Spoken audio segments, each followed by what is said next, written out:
Mikoy na-stress pala dahil dito wala nang plano at ayaw nang magpakasaya. At Krista, inatake pala sa kalagitnaan ng bagyong Uwan. Ang buong detalye sabay-sabay po nating alamin at pag-usapan ngayong araw. Pero bago po ang lahat, isang mapagpalang araw at gabi sa inyong lahat. May love shoutout sa lahat ng ating listeners, viewers, and subscribers saan mang sulok ng mundo. Papaludon, Visayas at Mindanao, lalong-lalo na po sa ating mga kababayang OFW. Kamusta po kayo mga kalingap? Mabuhay po kayo hanggat gusto nyo. At kung bago ka pa lang sa aking munting YouTube channel, huwag ka nang mahiyang mag-subscribe, like, share, and comment. Huwag mo na rin kalimutang i-click ang notification bell nang sa ganon ay updated ka sa aking mga paparating na video. At syempre, patuloy po nating suportahan sina Kalingap Rab at ang ating ama ng Kalingap, ang nag-iisang founder, si Kuya Val Santos Matubang. Kung maaari po ay no skip ads nang sa ganon ay mas marami pa tayong malingap na nangangailangan. At konting paunawa po kung maaari ay tapusin niyo muna ang kabuuang video nang sa ganon ay akma ang inyong mga komento. Kamusta na, Mikoy? Anong ginagawa ko? Kukunin ko. Ito, naghingi na kasi ako ng advice sa kanila. Kay Kuya Bal, Ate Edna, kay Larab. Kasi first time ko, di ba, daddy na ako. Kahit, ayun, nahingi lang ako ng advice bilang, kaibigan mo, di ba? Huwag lang ako kilala. Anong ma-advise mo saan para maging, very good na daddy ako. Ayun lang.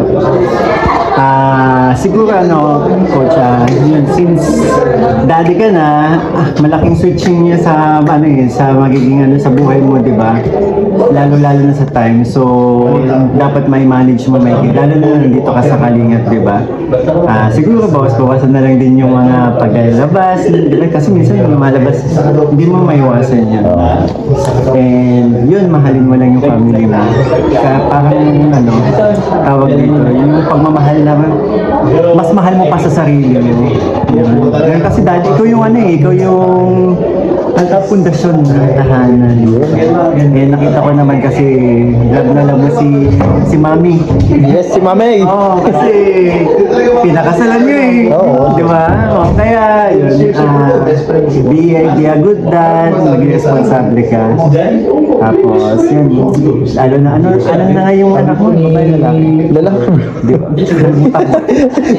Si dad boss di rin, di ba? Kaya nalito ako. Yun, lalaki kasi yan na ikaw magiging yan. Sa'yo parang magbabase yan ng mga kaya good luck. Thank you, bro. Thank you. Love you, bro. Miss you. Ayun, maiba po muna tayo ng kaunti mga kalingap at ang tagpong iyon nga po ay yun pong second year anniversary ni VNC sa Kalingap at nagkaroon nga po ng konting tanong at interview si Kalingap Romeo kay Kalingap Mikoy at tamang-tama po yung sinabi ni Kalingap Mikoy, no? Be responsible para maging very good na daddy. Kahit wala pang anak or experience, si Kalingap Mikoy ay alam na niya yung kanyang gampanin or obligasyon bilang isang haligi ng tahanan at very good po siya doon. May inuwi akong cake, yung mataas na cake para sana pag-celebrate ko, may cake ako. Pero sa situation nga po ngayon, parang wala na akong plano mag-celebrate. Kasi parang hirap naman maging magpakasaya tapos may mga tayo, 'di ba, kababayan na yun na namang problema sa situation nila. Ayun, at dapat nga po mga kalingap ay isi-celebrate pa yung birthday ni Kalingap Mikoy. Pero dahil nga po nagkaroon ng bagyo ay hindi na ito natuloy. So kahit sino naman ay hindi nagaganahang i-celebrate yung birthday pagka po ganitong may mga unos at alam po natin na maraming nasalanta, mahirap pong magpakasaya. Bawi na lang sa susunod na birthday at marami pa naman pong birthday na sasapitin. And si CJ po, sa mga bago lang dito, sa mga nangungumusta, okay naman po si CJ. Yun nga lang ay daw. Kaya bagyo-bagyo inatake ng allergies. Pero okay naman na po, safe naman na si CJ ngayon. Ayun, at minalas-malas pa nga at talagang inabutan pa si CJ ng allergy. Talagang kung mapapansin po natin kahit sa seafood ay allergy si Krista. Pero pasalamat na rin po at hindi po ganun kalala yung pinsala ng bagyong uwan kay na Krista. Pagamat naapektuhan ay safe naman yung buong pamilya ni Krista at kahit po si Kalingap Mikoy ay namomroblema at na-stress doon nga po sa bubong na nilipad ng bagyo. Sa ngayon ay naghahanap si Kalingap Mikoy ng gagawa ng kanilang bubong. Hindi po ganun katibay yung pagkakagawa sa kanilang bubong kaya po ngayon ay nagtitiis sila ni Mama Ellen na naka-open air at bukas-kas yung kanilang bahay. Matindi po talaga yung pinsala ng bagyong uwan.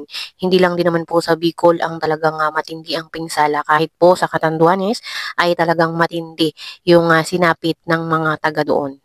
Yes, tama po. Dito sa amin naging sentro ng bagyo sa Camarines Norte now. Nag-signal number 5 tayo. And ayun. Kaya kung baka po magtaka kayo kasi hindi tayo makakapag-upload or hindi tayo kasi wala pong kuryente, walang internet, walang tubig dito sa amin. Kaya wala sa bahay namin. Kaya kung mapapansin nyo po, mahina din yung signal. Naghanap pa ako ng areang medyo may malakas na connection. At sa bahay po namin, sa lugar po namin dito sa Daet, dun sa kung saan po ako nakatira, totally wala pong connection. Kailangan ko pang umalis, pumunta sa malayo para lang makapag-update, makibalita sa mga kaibigan ko, sa mga kasamaan ko. And yun, sa mga kapamilya natin sa malayo. And ito na nga po, update na rin. Bakit parang malungkot ka? Actually, stress lang po. Stress lang tayo kasi yun, nasira po yung bahay namin. Yung bubong, ilang mga kagamitan, nabuhusan ng tubig. Even yung bagong TV namin, nabuhusan ng tubig. Pero hindi pa namin napapagana since wala pa nga pong kuryente. Mga kagamitan, mga sofa, basa po. Butas ang bubong namin, as in butas. Pinasok po kami ng tubig, gawa ng nilipad. 2 yero namin yung nilipad. Nainis po tayo kasi hindi pala maayos yung pagkakagawa ng bubong. Sinigurado ko na sana na pinapalitan ko ng bubong para nga sa mga darating na bagyo, hindi na katulad dati na tumutulo po or kahit sa mga ulan na darating. Pinabaguhan ko na po yung bubong namin pero hindi pala maayos yung pagkakagawa. Si CJ, yun, nakapag-update na rin naman tayo kay CJ. Hindi lang tayo makapunta sa kanila kasi po hindi po nagpapadaan. Ang daming tumbang puno po papuntang Basod. Sinubukan ko pong puntahan pero hindi pa ang dami pong tumbang Okay po, safe naman si CJ. Family ni CJ safe naman.